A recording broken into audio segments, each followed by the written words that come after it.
Gente, pode falar, tá? Eu não vou.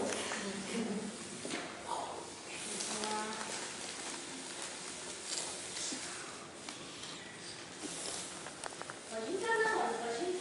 Pode entrar na roda? É quase quinta-feira hoje, né?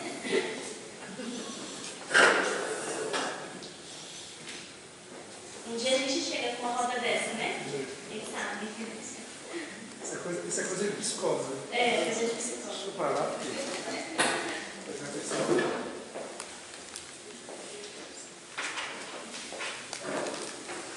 Dizem que agora na minha primeira aula da faculdade. Faz assim. Não é a melhor coisa? Eu adoro A bola. professora psicóloga, ele fez assim. Eu também faço, mas eu faço parábola. Ah, porque é muito gente, É, né? muito aluno. Muito disso. Mas é melhor, até a energia, né?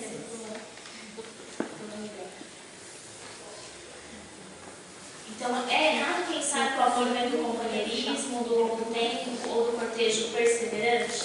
O amor é filho da afinidade espiritual. E a menos que essa afinidade seja criada em um instante, ela não será criada em anos ou mesmo gerações.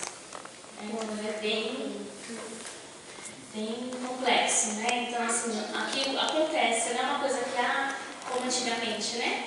Tinha os casamentos arranjados e as pessoas, não, o amor uma hora vai acontecer. Então, aquilo era social, era da sociedade, era do movimento social, da cultura. Não quer dizer que uma hora o amor iria acontecer. Eu imagino, eu não pesquisei, que ele seja daquela época.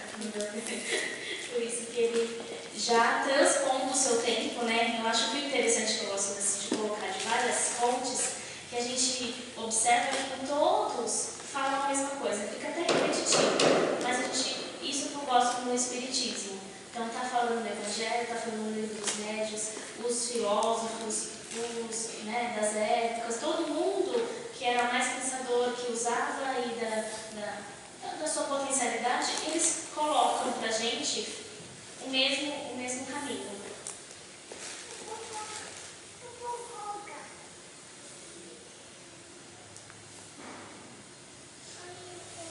Então, aqui eu vou entrar um pouco nas relações, né? Então, grande parte das relações amorosas, ela acontece entre espíritos conhecidos há muito tempo. Né? Existem alguns tipos, né? Tanto amor espiritual como amor carnal. Não é regra, né? Cada caso é um caso, cada momento, cada pessoa é uma pessoa, cada história é uma história. Deixar bem claro isso, que não é tudo igual, né? Mas existem alguns caminhos, né?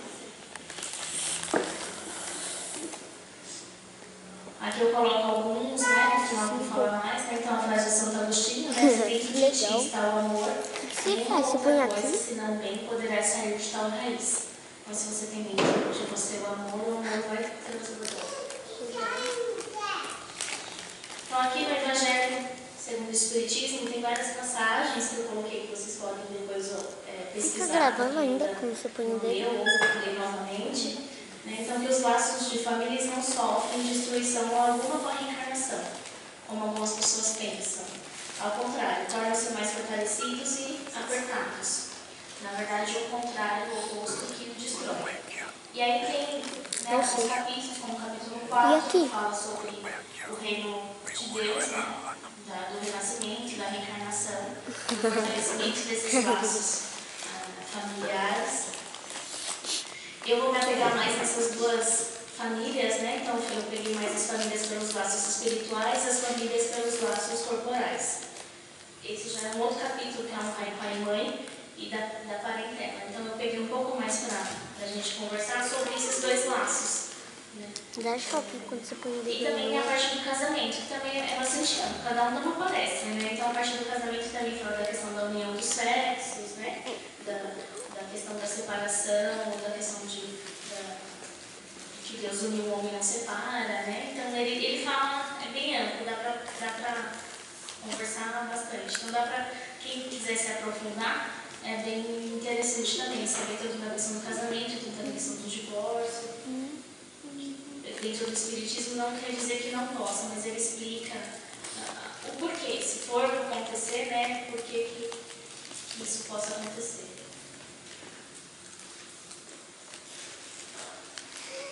Então, a família pelos laços espirituais, né? Então elas são mais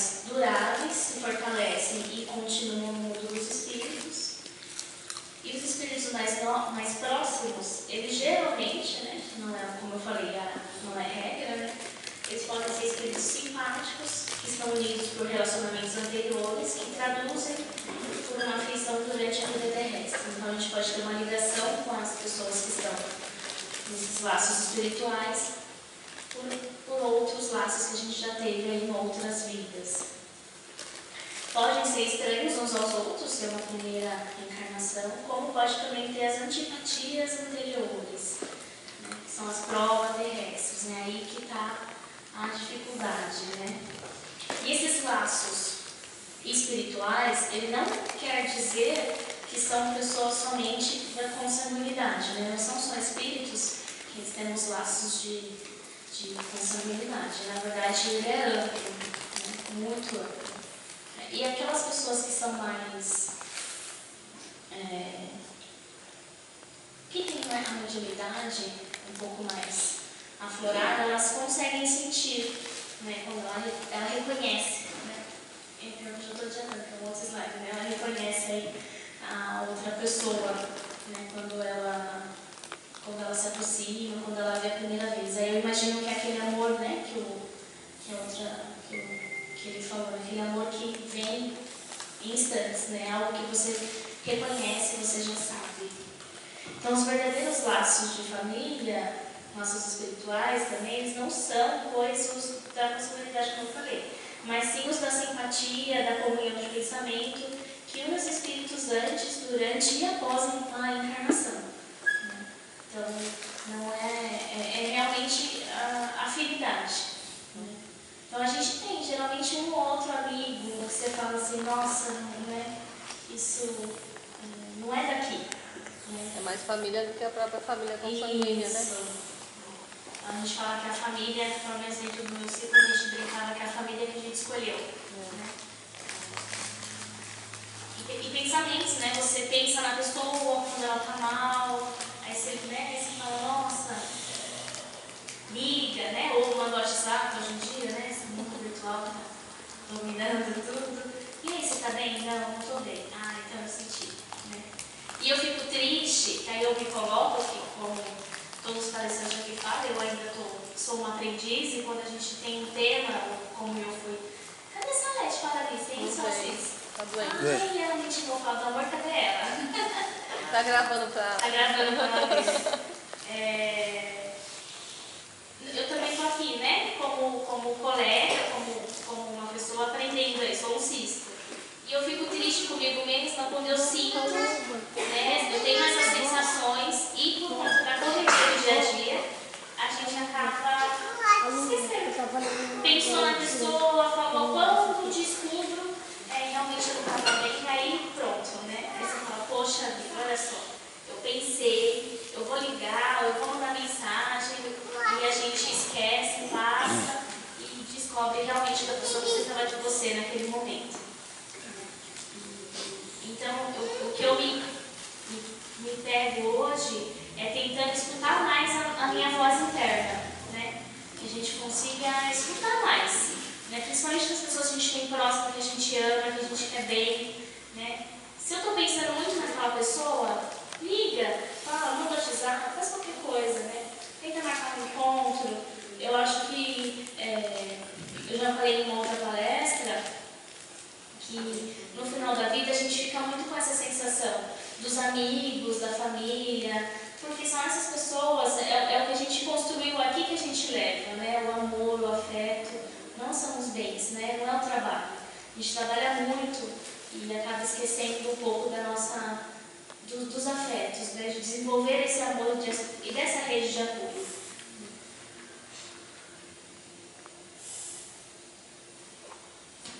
E a família pelos laços corporais, elas são mais frágeis como a matéria. Elas acabam com o tempo e geralmente se dissolvem moralmente e pode acontecer até nessa vida atual. Pode ser que não perdure, né? Então são aquelas mais distantes, né? Então os laços de sangue não estabelecem necessariamente os laços dos espíritos. Então ele fala que o corpo precede do corpo, mas o espírito não precede do espírito. Mas o espírito não procede do espírito, porque o espírito existia antes da formação do corpo. Então não foi os pais que criou o espírito do filho. Ele não fez senão fornecer ele o envoltório corporal, mais deve ajudar o seu desenvolvimento intelectual e moral para fazer progredir. Então, tudo que é corporal, que é algo físico, para tentar, a gente tentar entender, foi isso que eu entendi. Se alguém entendeu, pode complementar aí. Pode ficar por aqui mesmo. Pode desenvolver? Pode ser algo? Pode. Mas se for daqui, não vai. Às vezes até aqui a gente, né, passa-se algumas pessoas na nossa vida, eu penso que é por um momento, né? Que precisaram passar, que precisaram existir, né? E que precisou fazer estar ali naquele momento e conforme vai passando, se distanciou e não existe ainda esse sentimento, essa ligação, é porque não era para ter, né? Ou se você acha que tem, você tem a possibilidade de ir atrás, né? Dessas pessoas ou dessas que você gostaria mais próximo. E o espírito já existe, né? Como é que eu vou explicar isso de uma forma? É outra aula também, né? Mas vamos tentar. Se a gente acredita, se a gente está aqui e acredita em reencarnação, a gente sabe que os espíritos que habitam o corpo são de longa, né, data. Eles já passaram por muitas outras existências. Então, nós estamos aqui com os pais, principalmente, com uma missão, né, intelectual e moral para fazer com que esse espírito progrida. Mas não quer dizer que ele foi você que fez o espírito, né, porque ele já existia. Você auxilia aí no corpo. E aí eu fui tentar pegar mais detalhes, né? Então, no livro dos Espíritos também fala, né?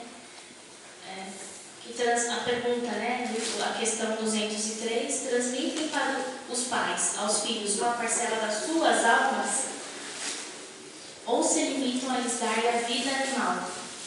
Aqui mais tarde, outra alma vem adicionar a vida moral. E aí eles respondem, né? Dão-lhes apenas a vida animal, pois que a alma é indivisível. Um pai habituoso pode ter filhos inteligentes e vice-versa. Então a gente pode fornecer o corpo, né? A alma já existe. Então, 204. Uma vez que temos tido muitas existências, a nossa parentela vai além do que a existência atual nos criou? Não pode ser de outra maneira.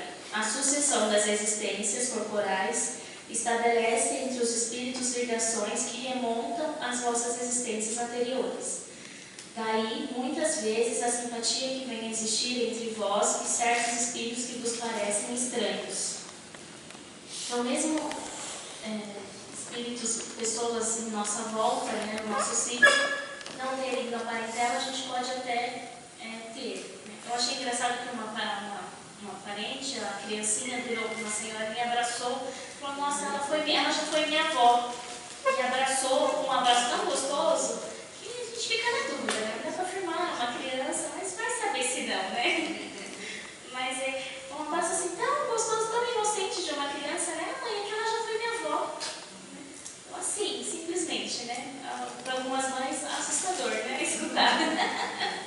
Mas é algo assim que eu imagino o amor, né? Esse amor mais sublime, é algo que vem e você sente e isso perdura.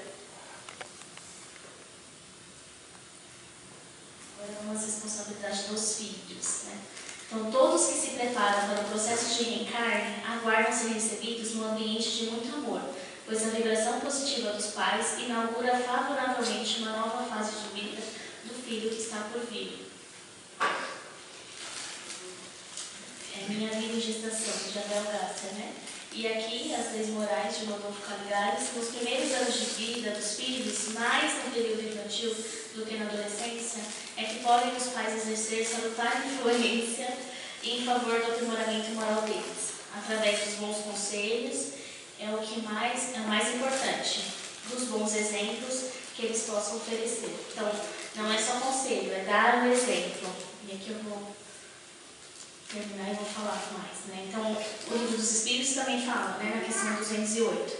Nenhuma influência exerce os espíritos dos pais sobre o filho depois do nascimento deste? Ao contrário, bem grande influência exerce. Conforme já dissemos, os espíritos têm a contribuir para o progresso uns dos outros. Pois bem, os espíritos dos pais têm por missão desenvolver os seus filhos pela educação, constituindo-lhes isso uma tarefa, tornar-se-ão culpados se vierem a falir no seu desempenho. Então, a gente estava falando até sobre isso na aula, né? Depois você passando aqui a palestra, nossa, a gente falou na quinta-feira, o quanto nós precisamos entender, né, que a educação vem de casa, não da escola. Precisamos educar nossos filhos também nas leis morais, né, dentro de qualquer que seja a religião, aonde você se sinta bem, mas a criança precisa também saber as leis de Deus. Né? Eu acho que faz parte do nosso caminho e isso faz a diferença. Né? Então, aqui nessa frase, ele fala que a arte de educar, se for bem aplicada, poderá regenerar a alma reencarnada. Então, a educação com amor faz com que as pessoas possam mudar. Né? Então, Jorge não está, né?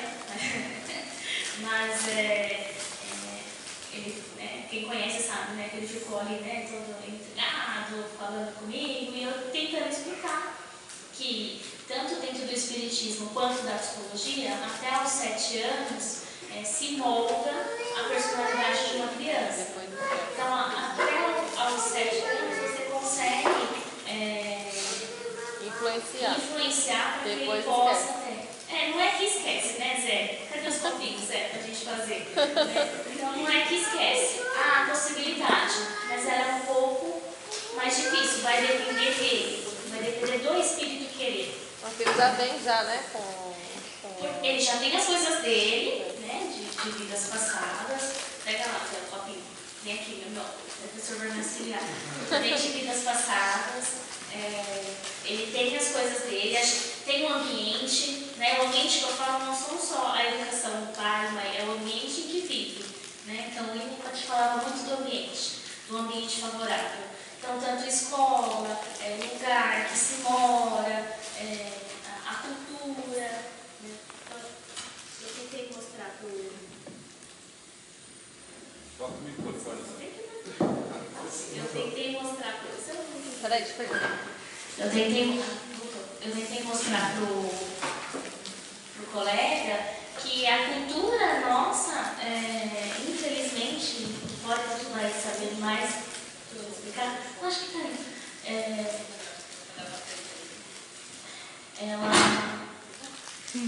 Ela, infelizmente, é algo cultural às vezes, né?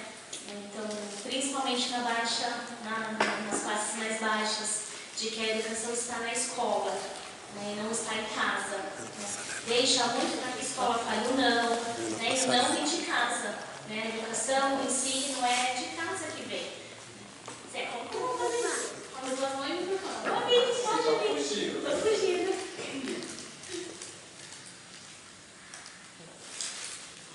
Gente, foi o exemplo que a gente deu na aula, tá bom? Então, essa é a criança até 7 anos, meio copinho. Então, aqui somos nós, pais. A gente pode influenciar a criança até os 7 anos. Depois disso, não dá mais nada. Não dá mais para a gente colocar mais nada. Tá bom? Aí ele, a partir dos 7 anos, ele vai tirando isso e substituindo pelos nossos exemplos. Ok? Então foi o exemplo que eu dei na aula. Então, aos 7 anos é fácil. A gente vai colocando educação, Jesus na vida da criança. Depois dos 7 anos fica mais difícil. Só se ele quiser. Se ele quiser, é o processo inverso. Ele tira o que é negativo e começa a preencher com os exemplos, com os bons exemplos do pai e da mãe. Aí da família. E aí esse complemento, assim, não muda, pode mudar, mas além dele vai partir do ambiente que se vive, do nosso esforço, dos exemplos que vê em casa, né? Então a criança imita muito o que a gente faz.